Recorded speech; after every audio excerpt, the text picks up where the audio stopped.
Ladies and gentleman, आज हमारे दरमियान सिला जमान मौजूद है, जिनके बारे में आप लोग बखूबी जानते हैं कि उन्होंने इस कंपनी का चार्ज संभाला। आज वह हमारे इस बड़े ग्रुप ऑफ कंपनीज की नई एमडी हैं। और तुमने सुना नहीं, सब कह रहे थे कि उसने ये सब कुछ अहमर की वजह से पाया है। वो दूसरी बात है जोया, सिला को वरना किसी से कोई पैसा लेने की जरूरत नहीं है।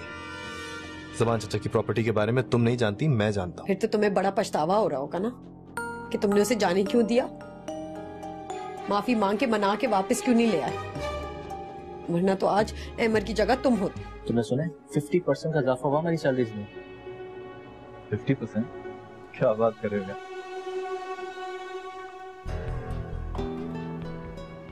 मेरा ख्याल है ये जगह ठीक है। आदिल, मैं तुम्हें अपने घर नहीं बुला सकता हूँ। नबीला बिल्कुल बर्दाश्त नहीं करेगी कि तुम उसके घर पे आओ, और मुझे समझ में नहीं आ रहा है कि तुम ये पुरानी बातें क्यों कर रहे हो। जोया से शादी किए हुए एक अरसा हो चुका है, तुम्हें अपनी लाइफ में सेटल हो गए हो। अभी सब बीती बिसरी बातें करने का मकसद क्या है? तुम मुझे बताओ, तुम शिला का हाथ थामने के लिए तैयार हो? बाबा, मेरे ख्याल में ये फैसला उसे ही करने दें। अदील से कहो कि वो सिला को मनाकर घर वापस ले आए, किसी भी तरह से। अदील को यकीन दिलाओ कि तुम खुद ये चाहती हो कि वो सिला से जाकर माफी मांगे, उसे मना ले। एक बार उसने अदील से सुलह कर ली ना, तो बस समझ लेना जो कुछ भी उसके पास है वो सब तुम्हारा हो गया। जैसा आप सोच रहे हैं वैसा नहीं हो सकता। अब प्लीज बार बार इस बात को मत छेड़ा करें। तुम्हारी इन बातों का क्या मकसद है जोया, मुझे नहीं पता। फिर अचानक इस तब्दीली की क्या वजह है? वजह है अदील,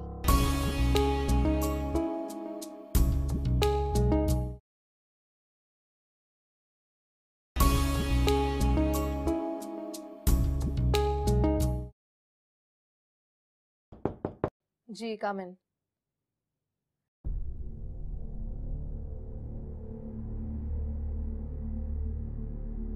आपकी बनाई हुई प्रेजेंटेशन से मैं बहुत मायूस हूँ।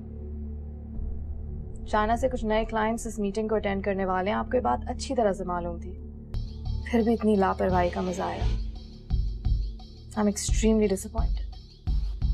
आई एम सॉरी, बहुत शर्मिंदा हूँ। आपकी शर्मिंदगी से बात तो नहीं बनती। सोचें, अगर मैं ये प्रेजेंटेशन मीटिंग में ले जाती तो क्या इंप्रेशन पड़ता हमारा। कई जगह तो आप अपनी बात कन्वे ही नहीं कर पाए, और मेरे पास इतना वक्त भी नहीं है कि मैं प्रेजेंटेशन किसी और को दूं। मैं फिर से बना तो बड़े अच्छे रिश्ते मिल सकते हैं, उनको लड़कियों की कमी थोड़ी है। मेरा नहीं ख्याल वो तुम्हारे सुबह की बात पर अब तक नाराज हो। आदी हो गया हूँ तुम्हारी बातों का, फर्क नहीं पड़ता मुझे। लेकिन उस वक्त की तलखियों को अभी तो कम किया जा सकता है ना? यकीन करो अदील, अगर तुम जाके सिला से बात करोगे तो मुझे बिल्कुल बुरा नहीं लगेगा। मैं चाहती हूँ कि तुम और वो बस सुलह कर लो। मैं उसे कबूल करने के लिए तैयार हूँ।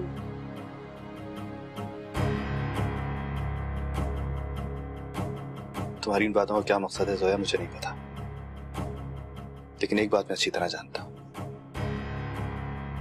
मुझे पता है कि तुम सिला से शदीद नफरत करती हो। फिर अचानक इस तब्दीली की क्या वजह है? वजह है अदील, कुदरत ने मुझे जिस नेमत से महरूम रखा है ना, मैं वो सिला के जरिए तुम्हारी जिंदगी में लाना चाहती हूँ। मैं तुम्हारा बच्चा इस घर में देखना चाहती हूँ अदील। मुमकिन नहीं है सोया, हम एक दूसरे से अजनबी बने हुए एक अरसा हो गया। उसके दिल में मेरे लिए अब कोई जगह बाकी नहीं बची। और तुम्हारे दिल में?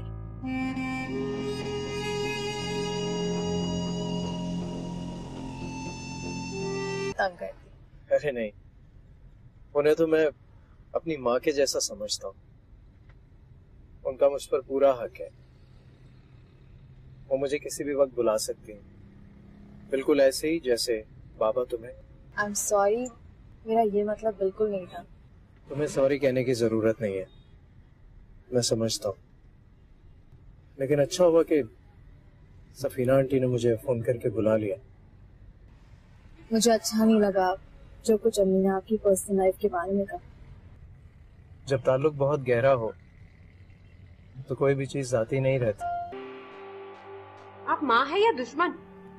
हर वक्त दिल जलाने वाली बातें करती रहती है। खुदा ना करे मेरी जिंदगी में ऐसा कुछ हो कभी। तुमने जो लेना है ले लो।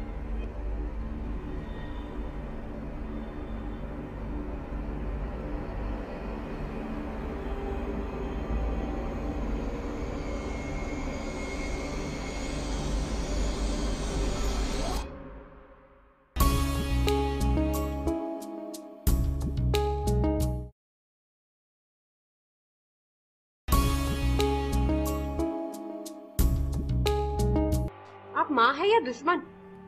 हर वक्त दिल जलाने वाली बातें करती रहती है। खुदा ना करे मेरी जिंदगी में ऐसा कुछ हो कभी। अदील मुझसे बहुत प्यार करता है, बस आप ही को नजर नहीं आता, तो मैं क्या करूं? अच्छा भाई, तुम चाहो तो यही सोच सोच के धोखा देती रहो अपने आप को, लेकिन मुझे तो तरस आने लगा है अब तुम पे जोया। क्या थी और क्या हो गई। क्या हो गई? क्या हो गया मेरे हुलिये को? बस थोड़ा लापरवाह जरूर हो गई हूँ। अगर आज भी खुद पर तवज्जो दूं ना तो ये सिला जैसी मामूली शक्ल की लड़कियां ना। अगर तुम दोनों ने बाहर ही खाना खाना है मैडम, तो फिर इतनी सारी सब्जियां क्यों कटवा रही हो मुझसे? ये देखो, all set to go for shopping. हाँ, रेडी? शॉपिंग के लिए नहीं जा सकते। अहमद का फोन आया, वो और उसके बाबा आ रहे हैं।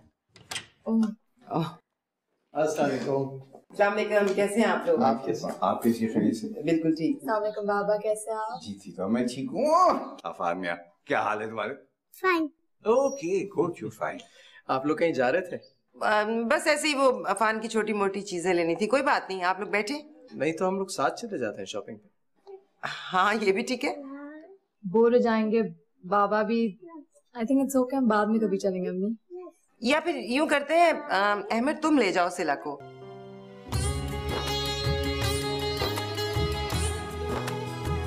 कितनी देर लगाओगी भैया तैयारी में? बस तैयार हूं मैं बस।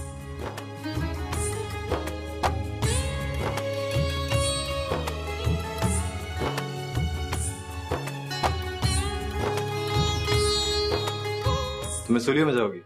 हाँ, क्यों? अच्छी नहीं लग रही? तुम्हें अंदाजा नहीं है तुम क्या लग रही हो। जाके मुंह धो के आओ और ये प्लास्टिक का फूल उतारो साइड से। तुम्हें इसलिए ऐसे लग रहा है कि तुम मुझे इतना तैयार देखने के आदी नहीं हो ना, तभी। वरना मैं बिल्कुल ठीक लग रही हूँ। इसका मतलब है कि तुम इसी तरह चलोगी मेरे साथ? ऐसे ही चलूंगी। तुम्हें मुझे ऐसे ही लेके जाना होगा। और इतनी अच्छी तो लग रही हूँ, तुम्हें शर्मिंदगी नहीं होगी। चले?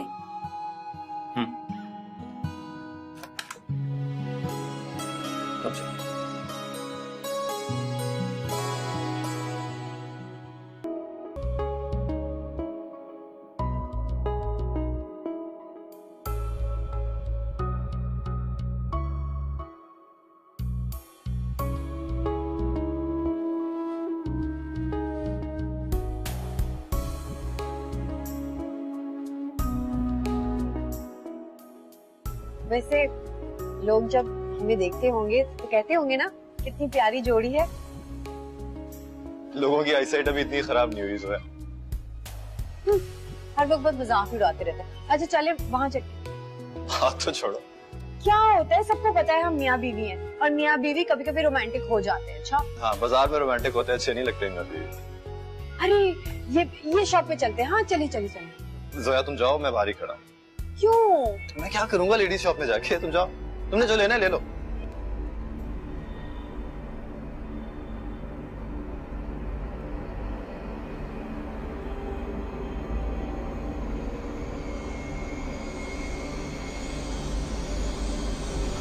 बस अब चलते हैं। चले, बहुत देर हो गई है। हाँ चलो चलो भाई, मुझे अब यहाँ नहीं लेकर आना दोबारा। इतनी महंगी जगह है, पता है अगर हम हैदरी जाते ना तो जो कमीज मैंने एक कमीज ली है ना जितने पैसों की, उतने मेरे 10 सूट आ जाते। मैंने तो उनसे कहा भाई शलवार और दुपट्टा रहने दे, मैं खुद ही बनवा लूंगी। अदील को शर्म है तब ना।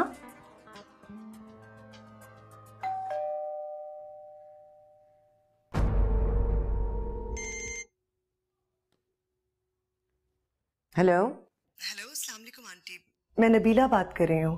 हाँ नबीला, वालेकुम अस्सलाम, क्या हाल है? मैं ठीक हूँ आंटी। आंटी को जरूरी बात करनी थी आपसे।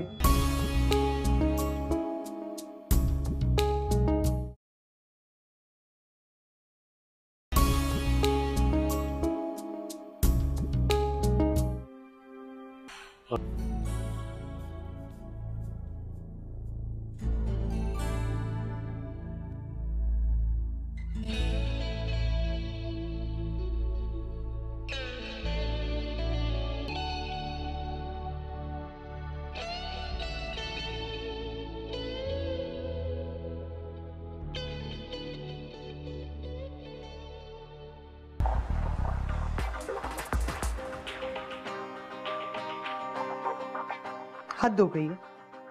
मेरी समझ में नहीं आ रहा कि सिला ने अदील को ऑफिस में रखा हुआ क्यों है। मैं उसकी जगह होती ना तो कब का बाहर निकाल देती। अरे बाबा, वो किसी को बेरोजगार नहीं करना चाहती है। ये बात उसने फर्म बनाने से पहले ही वाजा की थी। अब अगर ऐसा करेगी तो बुरा इंप्रेशन पड़ेगा ना उसे। कुछ नहीं होता, 2-4 दिन में सब भूल जाते हैं। लेकिन अदील खुद ढीठ है। अदील को शर्म है तब ना।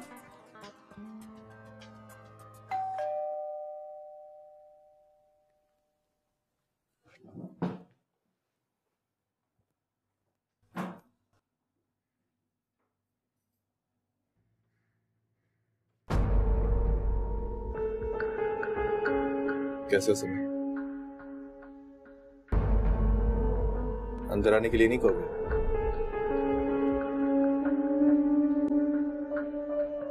कहो, कैसे आना हो? मैं जानता हूं तुम्हें मेरा आना अच्छा नहीं लगा। तुम और भाभी साथ नाराज होना मुझे सिला की वजह से। लेकिन मैं तुम्हें सिर्फ ये बताना चाहता हूं कि उसके आदिल, मैंने तुमसे पहले भी कहा था इस मामले में तुमसे बात नहीं करना चाहता। लेकिन मैं बात करना चाहता हूं सभी। मेरे दिल पे बहुत बोझ है, बहुत घुटन है मेरे अंदर। मैं मुस्तकिल एक अजाब से गुजर रहा हूं। प्लीज प्लीज मेरी मदद करो यार, रहम करो मेरे ऊपर। ऐसे मत देखो मुझे। सारी गलती मेरी नहीं थी समी। घर छोड़ने का फैसला उसका अपना था। मैं कभी नहीं चाहता था कि वो जाए। वो तो बहुत पहले से ही मुझे छोड़ने का फैसला कर चुकी थी। अफान की मौत तो एक बहाना थी बस। पता नहीं थोड़ी देर के लिए मुझे ऐसा क्यों लगा कि यहाँ पे तुम सिला के साथ होने वाली ज्यादती पर शर्मिंदगी का इजहार करना है, उससे माफी मांगना चाहते हो। और तुम तो बिल्कुल नहीं बदले हो दिल। तुम तो आज भी बहुत ही खुद पसंद इंसान हो। तुमने सिला के साथ कभी मोहब्बत की ही नहीं। तभी तुम्हें नहीं बताया कि उसके दिल पर क्या गुजरी है, उस पर क्या कयामत गुजरी है। और वैसे भी अब तो तुम एक खुशगवार इज़्दिवाजी जिंदगी गुजार रहे हो। मैं चाहूं भी तो अपने पर लगे किसी इल्जाम की तरदीद नहीं कर सकता। लेकिन एक बात सच है,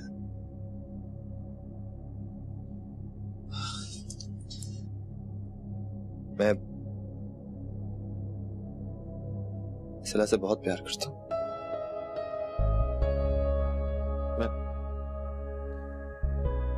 मैं उससे इतना प्यार करता हूं कि शायद उसको खुद भी अंदाजा नहीं है।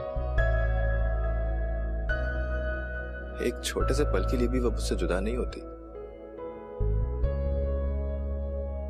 उससे इतना दूर रहकर भी वो हर वक्त मेरे पास है। वो मेरी जिंदगी की आखिरी सांस तक मेरे साथ रहेगी।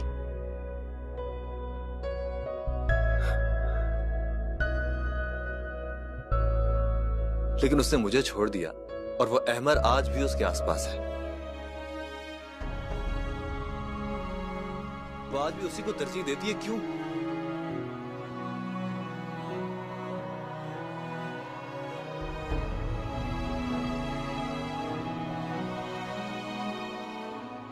आप प्लीज मेरे घर से चले जाइए।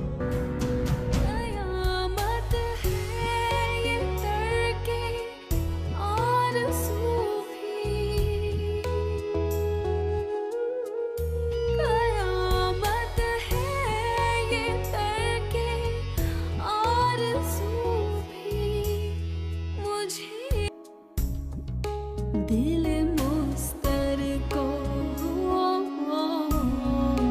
समझाया बहुत है।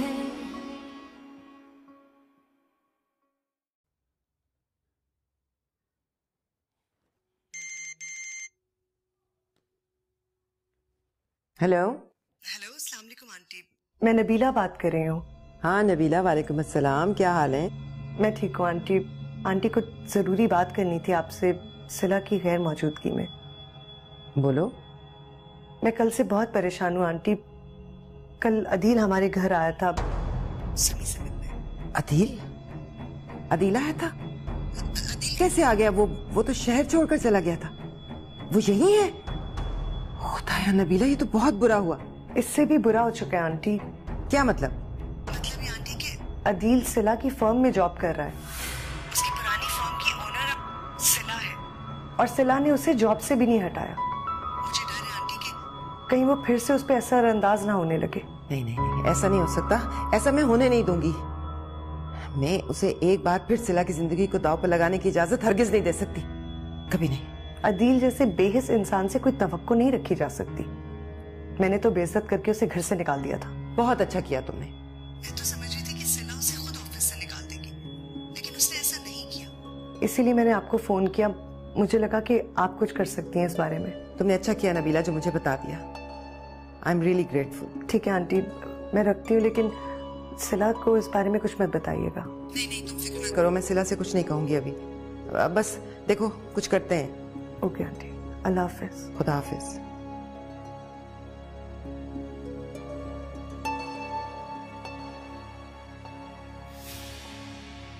जी अस्सलाम वालेकुम। जी कैसे हैं वकील साहब? हाँ, मैं आपसे कह रही थी कि अब आप वो खुला के पेपर्स तैयार कर दीजिए। जी जी सिला के। मैं कल आपसे मिलती हूँ। खुदा हाफिज।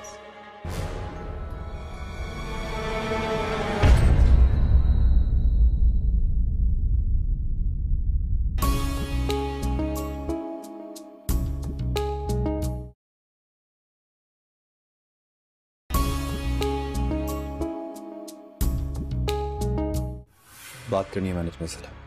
मगर मुझे तुमसे कोई बात नहीं करनी। तुम हर बार मेरे साथ इस तरह नहीं कर सकती। मैंने भी तो तुम्हें और अपने बच्चे को एक साथ खो दिया था ना उस। तुमने सुना नहीं मैंने क्या कहा? तुम मेरे साथ इस तरह नहीं कर सकती सिला। Get out! Get out! सिला